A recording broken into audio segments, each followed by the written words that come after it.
ibumu akan kami siksa sampai mati wahai Ammar. Tapi terhadap kemungkaran haram, hukumnya diam terhadap kemungkaran, saudara. Tidak boleh kita diam, saudara-saudara. Haram hukumnya diam terhadap suatu kemaksiatan, haram hukumnya diam terhadap suatu kebatilan. Nah ini kayak begini ada tidak? Apalagi sampai merayakan Natal dicampurin sama baca Maulid. Ini namanya talbisul haq bil batil. Akhyar wad du'a khususan bil fathil mubin li sayyidina al-imam imamuna al-akbar al-habib Muhammad Rizik bin Husain bin Syihab. Dan yang saya muliakan wabil khusus kepada sahibul bait al-ustaz Ali Muhammad daripada Imam Besar Al-Habib Muhammad Rizik bin Husain bin Syihab. Semoga Allah panjangkan umurnya. Amin. Allah menangkan perjuangannya. Amin. Allah luruskan, Allah mudahkan segala macam urusan dunia dan akhiratnya. Amin. Amin ya Rabbal. Begitu pula yang saya cintai dan yang saya muliakan Al-Habib Bashim Al-Habsyi dan juga Al-Habib Abdurrahman As-Saggaf alaihi wasallam. Hadirin hadirat yang dirahmati oleh Allah Subhanahu wa taala, datangnya saya di sini membawa wasiat daripada guru kita Al-Habib Muhammad Bahar bin Ali bin Sumaid. Begitu cintanya beliau kepada masyarakat pemuda-pemudi Madura, begitu besar kasih sayang beliau, sehingga yang pertama kali beliau wasiatkan adalah teruskan perjuangan di tanah Madura. Allahu Akbar, Allahu Akbar, Allahu Akbar. Maka oleh karena itu saya menyampaikan beberapa wasiat yang beliau sampaikan kepada saya, yang dimana beliau katakan, jikalau nanti saya dipenjara, jikalau nanti saya dibunuh, maka ketika saya dipenjara, saya dibunuh, jangan kalian jadikan itu sebagai air yang mematikan semangat juang kalian, akan tetapi kalian jadikan itu sebagai api yang semakin membara, melebarkan daripada semangat untuk memperjuang syariat Islam. Allahu Akbar, Allahu Akbar. Kemudian hadirin hadirat yang dirahmati oleh Allah Subhanahu wa taala, wasiat yang kedua daripada Al-Habib Muhammad Bahar, beliau berkata kepada kita setelah beliau ditahan, setelah beliau ditangkap, beliau berkata bahwasanya, wahai kalian para musuh-musuh Islam, wahai kalian para musuh-musuh agama, ketika kalian mengepung saya, bukanlah saya yang berada di tengah-tengah kalian, tetapi kalian yang berada di tengah-tengah saya, kata Habib Bahar. Jikalau nanti satu orang Bahar ditangkap, maka akan lahir 1 juta orang Bahar yang siap menegakkan keadilan di Indonesia. Siapa 1 juta orang Bahar tersebut? 1 juta orang Bahar tersebut adalah kalian umat Islam. 1 juta orang Bahar tersebut yang beliau masuk adalah kalian para pemuda-pemudi Islam yang siap menyampaikan kebenaran, yang siap melawan kezaliman, yang siap melawan ketidakadilan. Itu yang beliau masuk, saudara-saudara. Maka oleh karena itu siap berjuang di agama Allah, siap membela Habib Bahar bin Sumaid, siap melanjutkan dakwah beliau. Maka oleh karena itu hadirin hadirat yang dirahmati oleh Allah Subhanahu wa taala, terkait ditangkapnya Al-Habib Muhammad Bahar bin Ali bin Sumaid, sebenarnya ada banyak sekali kejanggalan, ada banyak sekali kejanggalan yang dimana bertentangan dengan norma-norma kemanusiaan, yang dimana bertentangan dengan hukum-hukum yang telah ditetapkan di dalam Indonesia. Yang pertama, hadirin hadirat yang dirahmati oleh Allah Subhanahu wa taala, beliau Habib Bahar ditangkap, tidak ada pelapor yang jelas identitasnya, seakan-akan beliau dilaporkan itu atas laporan fiktif, tidak ada yang melapor karena nggak ada identitas pelapor. Maka oleh karena itu seharusnya polisi nggak boleh ujung-ujung nangkap itu tidak boleh. Kenapa? Karena pelapornya belum jelas, pelapornya belum diketahui identitasnya. Jangan-jangan ini pelaporan yang tidak nyata, jangan-jangan ini pelaporan yang fiktif, yang tidak ada, yang tidak nyata. Itu yang pertama, saudara-saudara. Kemudian ditangkapnya Habib Bahar. Sebenarnya kasus beliau itu, yang beliau dipanggil itu kasus dudung. Itu kasus dudung. Setelah beliau ditanya dengan 24 pertanyaan, beliau jawab semuanya. Beliau menangkan, tidak ada satupun kesalahan di dalam ucapan-ucapan beliau. Akan tetapi mereka mulai kepanasan, saudara-saudara. Akhirnya mereka alihkan daripada kasus dudung, mereka alihkan ke kasus KM50. Bahwasanya mereka sebarkan, mereka nyatakan Habib Bahar ditangkap karena Habib Bahar menyebarkan berita hoax. Ini dusta, saudara-saudara. Ini tidak betul, saudara-saudara. Kenapa? Karena kita semua tahu 6 laskar itu dibunuh, dibantai ketika itu, saudara-saudara. Berarti Habib Bahar memperjuangkan kebenaran atau tidak? Mengucapkan hal yang benar atau tidak? Yang beliau sampaikan itu benar. Karena benar adanya yang namanya pembantaian di KM50, benar adanya yang namanya penyiksaan di KM50. Apa yang beliau sampaikan itu berdasarkan daripada dalil-dalil, berdasarkan daripada bukti-bukti yang jelas, berdasarkan daripada bukti-bukti yang nyata. Sehingga mereka pun menfitnah guru kita, saudara-saudara. Saya jadi teringat bagaimana kisahnya Nabi SAW ketika beliau berdakwah. Maka oleh karena itu, mari kita sedikit kembali mengenang daripada suka duka perjuangan dakwah baginda Nabi besar Muhammad sallallahu alaihi wasallam. Hadirin hadirat yang dirahmati oleh Allah Subhanahu wa taala. Allah menyampaikan tentang bagaimana suka duka perjuangan Nabi. Allah menyampaikan di dalam Al-Qur'an, wa iz yamkuru bikal ladzina kafaru liyusbituka aw yaqtuluka aw yukhrijuka wa yamkuruna wa yamkurullah wallahu khairul makirin. Di dalam ayat ini Allah Subhanahu wa taala memberikan kita pengetahuan, Allah memberikan tahu kita informasi tentang bagaimana suka duka dakwah Nabi dulu, bagaimana ketika Nabi dicaci maki, bagaimana dulu ketika Nabi dihina, bagaimana dulu ketika Nabi dikriminalisasi, bagaimana dulu pengikut-pengikut Nabi dibunuh, bagaimana dulu Nabi pernah hampir dibunuh. Sehingga Allah Subhanahu wa taala berfirman, wa iz yamkuru bikal ladzina kafaru. Wa iz yamkuru, dan ingatlah wahai Nabi, ingatlah wahai Rasul, ketika berbuat makar kepada dirimu. Siapa mereka? Alladzina kafaru, yaitu orang-orang kafir, orang-orang musyrik. Untuk apa mereka berbuat makar kepada Nabi?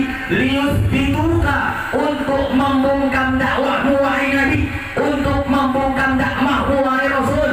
Aw yaqtuluka, atau untuk membunuh wahai Nabi, atau untuk membunuhmu wahai Rasul. Aw yukhrijuka, atau untuk mengeluarkanmu dari kampung halamanmu wahai Nabi, untuk mengeluarkanmu dari kampung halamanmu wahai Rasul. Wa yamkuruna, mereka berbuat makar kepadamu. Wa yamkurullah, Allah balas perbuatan makar mereka. Wallahu khairul makirin. Allah adalah sebaik-baiknya zat yang membalas perbuatan makar orang-orang yang berbuat makar. Di dalam ayat ini, saudara-saudara yang dirahmati oleh Allah Subhanahu wa taala, Allah menjelaskan kepada kita tentang bagaimana dakwah Nabi dulu.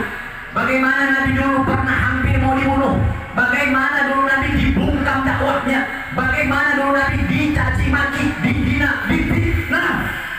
Yang pertama, upaya daya makar orang kafir Quraisy itu adalah caci maki, saudara-saudara. Di mana mereka jumpa Nabi, di mana mereka bertemu dengan Nabi, mereka caci maki Nabi, mereka hina Nabi. Bahkan ada istrinya Abu Lahab yang bernama Ummu Jamil. Abu Lahab ini pamannya Nabi. Istrinya Abu Lahab namanya Ummu Jamil. Nah, ini Ummu Jamil setiap pagi selalu datang ke rumah Nabi.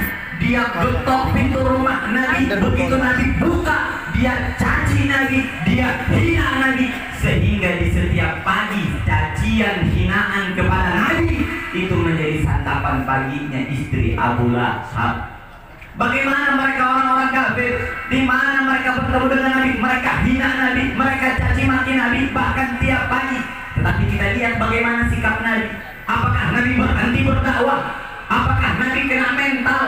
Apakah Nabi tidak melanjutkan lagi dakwah Islam? Tidak, saudara-saudara. Nabi jadikan cacian, makian, hinaan sebagai api yang selalu mengkobarkan semangat beliau di dalam berjuang di jalan Allah Subhanahu wa Ta'ala. Nabi tidak jadikan cacian, makian, hinaan sebagai air yang memadamkan semangat beliau di dalam berdakwah. Tidak, tetapi Nabi jadikan seluruh cacian, makian, hinaan semangat beliau untuk berjuang menegakkan syariat Islam. Alhamdulillah. Oleh karena itu saya mau tanya, kira-kira zaman sekarang para ulama banyak dihina tidak? Banyak. Para ulama banyak dicaci maki tidak? Banyak. Itu kira-kira yang caci maki ulama, yang hina ulama itu pengikutnya orang-orang kafir Quraisy atau pengikutnya Nabi? Pengikutnya orang kafir Quraisy atau pengikutnya Nabi? Pengikut kafir Quraisy. Jadi bukan cuma zaman sekarang ada yang namanya cacian hinaan terhadap para ulama. Itu sudah Nabi rasakan, itu sudah Nabi lalui, itu sudah Nabi jalani. Yang penting bagaimana kita menyikapinya. Caci Nabi, mereka hina Nabi, mereka sebarkan berita-berita hoax tentang Nabi. Tapi kita lihat bagaimana sifatnya, bagaimana sikapnya baginda Nabi besar Muhammad Sallallahu Alaihi Wasallam. Nabi tanggapi fitnah. Bukan Nabi tidak tanggapi, saudara-saudara. Nabi tanggapi fitnah. Jadi ketika para ulama mereka difitnah, mereka disebarkan berita-berita yang tidak benar, nggak boleh kita diam, nggak boleh kita diam. Kita ikuti jalannya Nabi, kita ikuti caranya Nabi. Bagaimana ketika Nabi difitnah? Nabi tidak diam, saudara-saudara. Nabi tidak diam. Nabi bantah fitnahan-fitnahan mereka. Maka oleh karena itu kalian, wahai umat Islam, ketika para ulama disebarkan berita yang tidak benar, ketika para ulama difitnah, wajib kita membela mereka. Kita tolak segala macam fitnah, segala macam berita-berita hoax.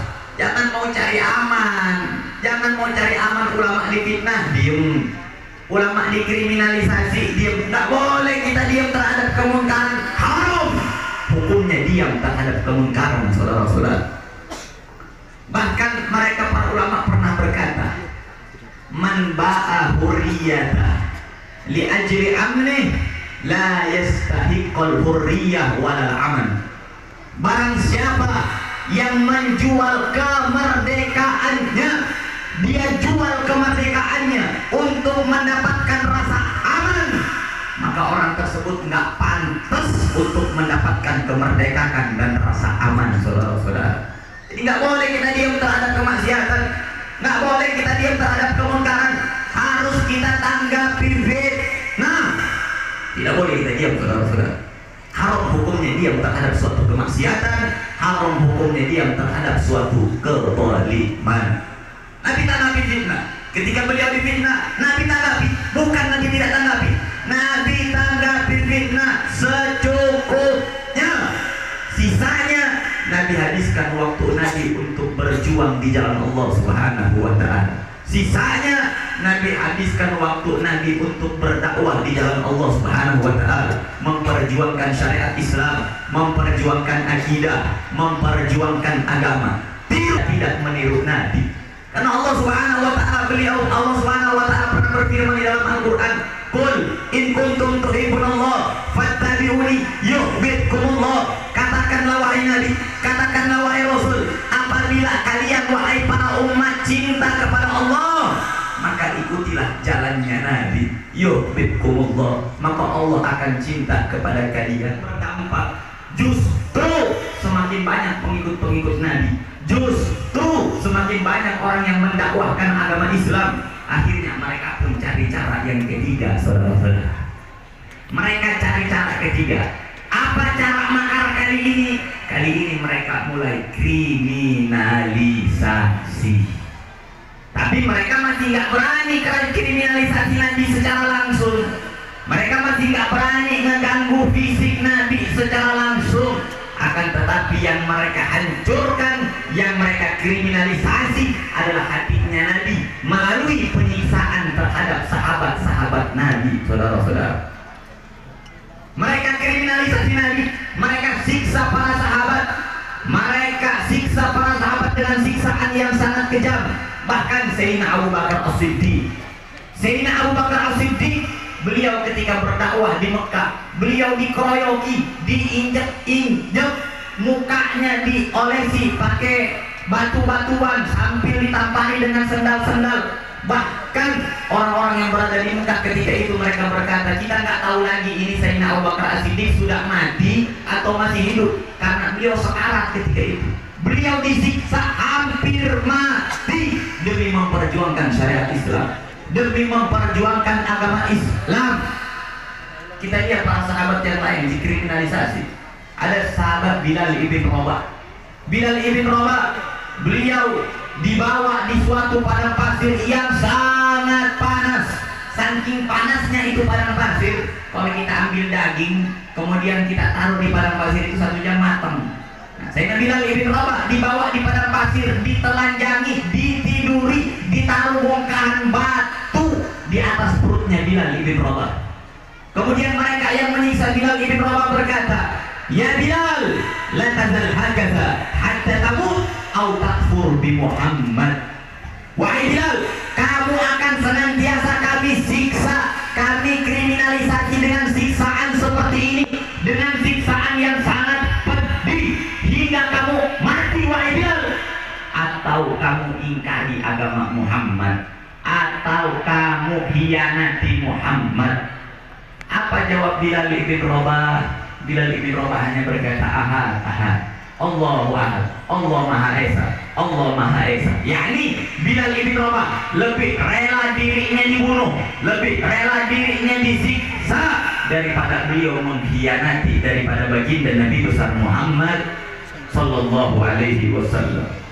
Dan masih banyak lagi para sahabat yang disiksa, saudara-saudara. Di antaranya Alul Yasir, adalah keluarganya Yasir. Keluarganya Yasir, anaknya Yasir yang bernama Ammar ibn Yasir, seorang sahabatnya Nabi, diseret, dibawa di padang pasir, diikat. Kemudian mereka berkata kepada Ammar ibn Yasir, "Wahai Ammar ibn Yasir, keluar kau dari agama Muhammad, atau kami akan siksa engkau sampai mati." Ammar ibn Yasir menolak. Ammar ibn Yasir lebih memilih mati untuk menjaga akidah, lebih memilih mati untuk menjaga agama. Sehingga ketika Ammar ibn Yasir berkata seperti itu, mereka panggil ibunya Ammar ibn Yasir yang bernama Sumayyah. Dipanggil juga bapaknya Ammar ibn Yasir yang bernama Ammar. Mereka seret ibunya Ammar ibn Yasir, mereka seret bapaknya Yasir, mereka siksa, mereka injek-injek di hadapan Ammar. Mereka berkata kepada Ammar, "Wahai Ammar, jikalau kamu tidak mau keluar dari agama Muhammad, maka bapak ibumu akan kami siksa sampai mati, wahai Ammar." Apa jawab sang ibu? Sang ibu berkata, "Wahai Ammar, ibu tidak akan pernah ridho jikalau kamu keluar dari agamanya Muhammad." Akhirnya Abu Jahal pun ambil tombak. Ditusuk dari kemaluan sang ibu sampai tembus ke perut, saudara-saudara. Meninggallah ibunya Ammar yang bernama Sumayyah. Ibunya meninggal, bapaknya juga dibunuh. Ternyata yang pertama kali syuhada, yang pertama kali syahid di dalam agama Islam, di dalam sejarah Islam, itu bukan pemuda-pemudi yang perkasa, tetapi perempuan yang tua renta. Ini seharusnya menjadi cambuk bagi pemuda-pemuda Islam. Jikalau ibunya Sumayyah, ibunya Ammar yang bernama Sumayyah rela mati, rela dibunuh untuk membela akidah, maka kalian sebagai pemuda-pemudi Islam harus lebih rela mati untuk membela agama Islam.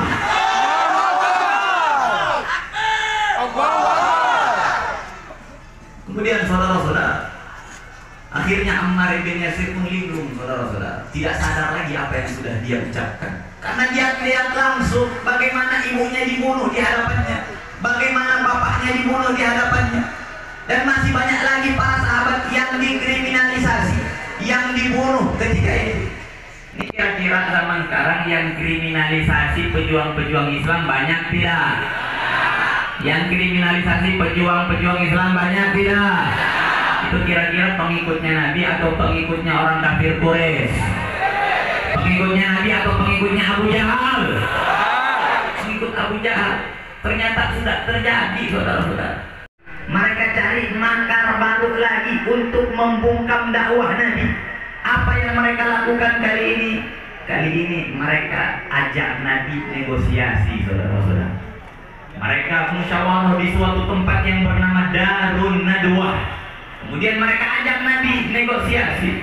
Mereka berkata kepada Nabi, "Ya Muhammad, wahai Muhammad, in turid malan jama'na amwalan hatta takunu aktsaru malan fina."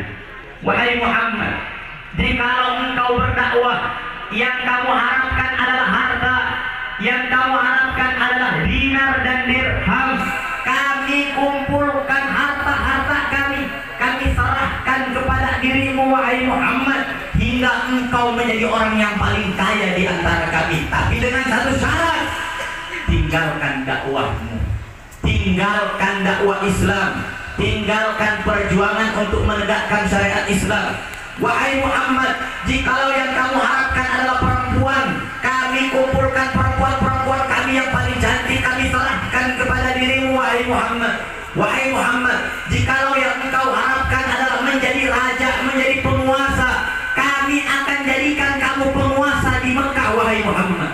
Wahai Muhammad, jikalau yang kamu harapkan adalah kamu menjadi pemimpin di kalangan kami, maka kami akan jadikan engkau sebagai pemimpin, sehingga kami tidak akan memutuskan suatu perkara apapun kecuali atas izinmu wahai Muhammad.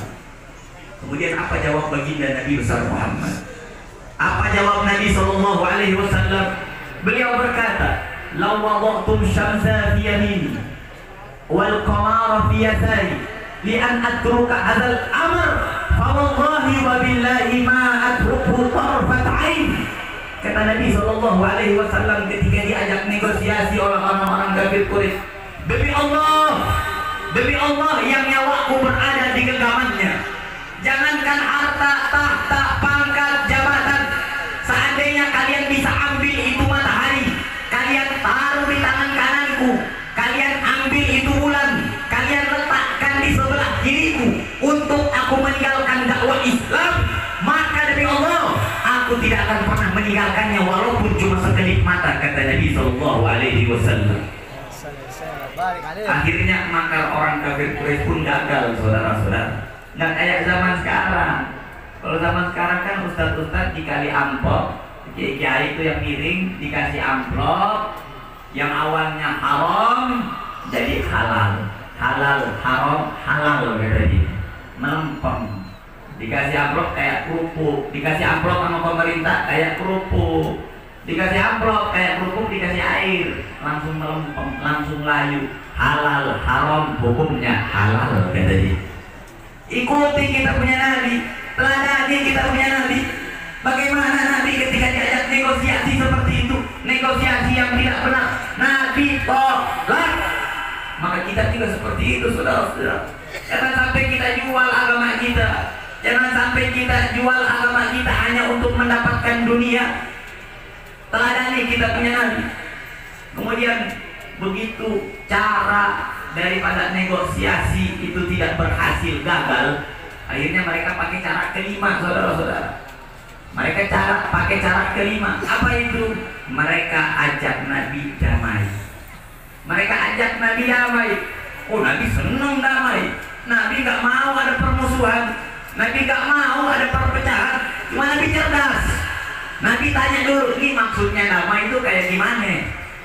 Akhirnya orang-orang kafir Quraisy bilang, begini wahai Muhammad, maksud damai itu hari ini kita seluruh penduduk Mekah bareng-bareng sholat 5 waktu, bareng-bareng nyembah Allah, tapi besok kita juga bareng-bareng nyembah berhala.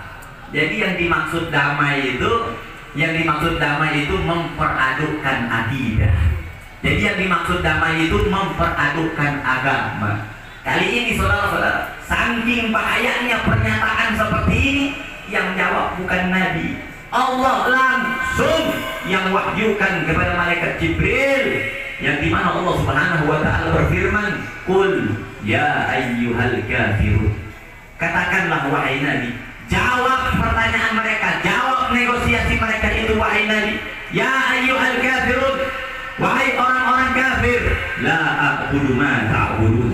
Aku tidak akan pernah menyembah Tuhan yang kamu sembah.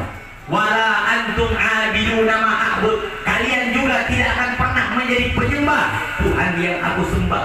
Wala antum abidun wala ana abidun ma abadtum. Aku tidak akan pernah menjadi penyembah Tuhan yang kamu sembah. Lakum dinukum waliyadin. Untuk kalian agama kalian, untukku agamaku. Ini kira-kira zaman sekarang yang mempercampur adukan akidah banyak tidak? Ada tidak orang? Lagi Natalan dia Natalan. Nah ini kayak begini ada tidak? Ini yang model-model mempercampur adukan akidah ini, itu pengikut Nabi atau pengikut orang-orang kafir Quraisy? Pengikut orang-orang kafir Quraisy. Kenapa? Karena statement-statement mempercampur adukan akidah itu yang pertama kali menyampaikan pemikiran mempercampur adukan akidah tadi itu Abu Jahal, saudara-saudara. Itu Abu Jahal. Ini berarti kalau seandainya ada orang yang mempercampur adukan akidah, dia ngikut Nabi atau ngikut Abu Jahal? Ngikut Nabi atau ngikut Abu Jahal? Abu Jahal. Jadi oleh karena itu kita sebagai umat Islam kita harus jaga akidahnya kita. Jangan sampai kita mempercampur adukan akidah. Walauzubillah kemarin berapa banyak video-video yang beredar bahwasanya kita sebagian daripada umat Islam merayakan Natal. Dengan apa merayakan Natal? Dengan membaca maulid, ngucapin selamat Natal aja hukumnya haram. Apalagi sampai merayakan Natal dicampurin sama baca maulid. Ini namanya talbisul haq bil batil. Mencampur adukan perkara yang hak dengan perkara yang batil. Talbisul haq bil batil haram. Mempercampur adukan perkara yang hak dan perkara yang batil itu hukumnya haram. Jadi tidak boleh kita mempercampur adukan akidah. Sebagaimana yang telah Nabi SAW yang beliau langsung diperintahkan oleh Allah Subhanahu wa Ta'ala, yang dimana beliau diperintahkan untuk menolak negosiasi yang ditawarkan oleh Abu Jahal berupa mempercampur adukan akidah. Maka begitu juga yang harus kita lakukan, karena kita wajib untuk mengikuti jejak juang dakwah baginda Nabi besar Muhammad sallallahu alaihi wasallam. Hadirin hadirat yang dirahmati oleh Allah Subhanahu wa Ta'ala, betapa cintanya mereka para ulama, betapa cintanya mereka para asatid, mereka para habaib kepada kalian-kalian, yaitu umat Islam. Maka oleh karena itu, karena kecintaan mereka kepada kalian-kalian, jangan sampai kita sia-siakan cinta mereka, saudara-saudara. Wallahi, anak sering duduk sama Habib Bahar, dan Habib Bahar sering banget ngebangga-banggain. Habib Bahar sering banget ngebangga-banggain keberanian daripada umat Islam yang berada di Madura, saudara-saudara. Habib Bahar selalu angkat-angkat, beliau selalu ngebangga-banggain. Bahkan kalian bisa tanya sendiri, Anda nggak temuin di daerah manapun, Anda nggak temuin di mana beliau ceramah yang beliau bangga-banggakan sebagaimana beliau membangga-banggakan kalian sebagai umat Islam yang berada di Madura. Takbir. Kemudian saudara-saudara, sisanya insya Allah akan disampaikan daripada tausiah agama oleh Al-Habib Muhammad Al-Attas. Beliau kemudian setelah ini akan disampaikan oleh Al-Habib Muhammad Al-Attas. Beliau adalah mantu daripada Imamun Al-Akbar Al-Habib Muhammad Rizik bin Husain bin Syihab. Nanti habis ini kita akan sama-sama mendengarkan daripada tausiah agama, untayan kata-kata mutiara yang akan disampaikan oleh beliau. Wabillahi taufiq wal hidayah. Wassalamualaikum warahmatullahi wabarakatuh.